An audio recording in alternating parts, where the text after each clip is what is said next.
Watoto hao wana nafasi kubwa ya kuweza kuwa watu wazuri wakiandaliwa vizuri mapema kabisa.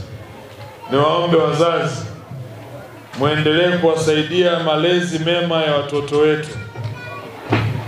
Moja ya changamoto iliyopo hivi sasa ya watoto wengi ni hawezi kula, hawezi kusoma mpaka awekewe simu au tablet. Hiyo ndio changamoto kubwa hivi sasa. Ni kweli tunawapenda sana watoto wetu, lakini lazima ifike wakati tuchole mstari na tuelekeze katika maadili mema na vile vile kufanya mambo kwa wakati. Kuna watoto siku hizi hawawezi kulala mpaka umpe simu, na kuna watoto wanaolala saa 8 usiku kwa sababu wako kwenye simu. Mimi niwaombe wazazi,